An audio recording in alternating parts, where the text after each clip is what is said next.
Shooting এর পরে রাহুল তো বেচারা আর নেই, সুতরাং ওকে দোষী করাটা সবচেয়ে সহজ। এয়ার ক্র্যাশ হলে যেমন পাইলটরা তো থাকে না, পাইলটদের ঘাড়ে দোষ চাপানো হয়, এটা একটা হিউম্যান টেন্ডেন্সি। যে মৃত সে তো আর এসে বলবে না যে কি হয়েছিল, বাট যারা আশেপাশে ছিল আমি এক্সপেক্ট করবো যে তারা নিশ্চয়ই এই ট্রমাটা ওভারকাম করে কি এক্স্যাক্টলি হয়েছিল সেদিন সেটা হয়তো এসে বলতে পারবে। কিন্তু সেই সাহসটা জোগানোর জন্য আজকে আমরা সবাই এসেছি প্রতিবাদ করতে, যে সেফটি। এটা অফকোর্স রাহুলের জন্য আমরা হাঁটছি, পাশাপাশি আমরা আমাদের ইন্ডাস্ট্রির জন্য হাঁটছি। এখানে আমাদের টেকনিশিয়ান, আমাদের অভিনেতা অভিনেত্রীরা একটা সেফ এন্ড সিকিউর পরিবেশ যাতে পায়। আউটডোর শুটিং কেন, ইনডোর শুটিংও বলবো। এখন অ্যাক্সিডেন্ট হতে 2 সেকেন্ডও টাইম লাগায় না, হাফ আ সেকেন্ডেরও কমে অ্যাক্সিডেন্ট, যদি অ্যাক্সিডেন্ট হওয়ার থাকে হাফ আ সেকেন্ডের মধ্যে হতে পারে। কিন্তু অ্যাটলিস্ট সেদিনকে যদি প্রোডাকশনের তরফ থেকে লাইফ সেভিং গার্ডস বা একটা সিকিউর পরিবেশ যদি থাকতো, তাহলে তো তারাও বলতে পারতো যে না আমরা এগুলো প্রোভাইড করেছি কিন্তু অ্যাক্সিডেন্টটা হয়ে গেছে। কিন্তু আমি যতটুকু শুনতে পাচ্ছি যে কোনো কিছুই ছিল না, পারমিশন ছিল না, আমরা একটা স্টেট থেকে আরেকটা স্টেটে চলে গেলাম ক্যামেরা তুলে ঘাড়ে। এগুলো না ব্যাড প্র্যাকটিস।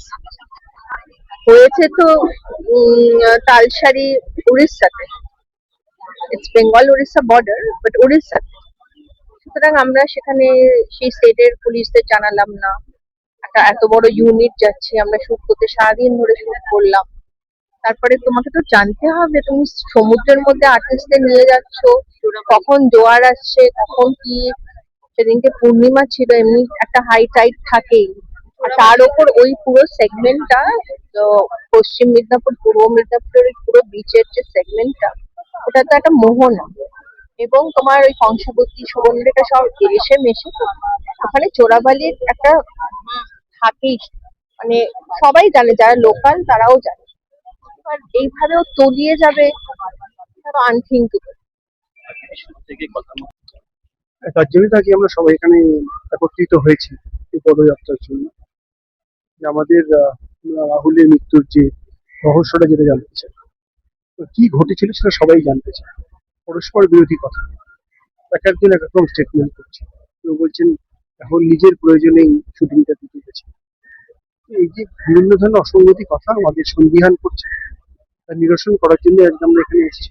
আমরা কিভাবে রাহুল আমাদের ছেড়ে চলে গেল, ট্যালেন্ট আমাদের ছেড়ে চলে গেল, সেটাই আমরা সবাই।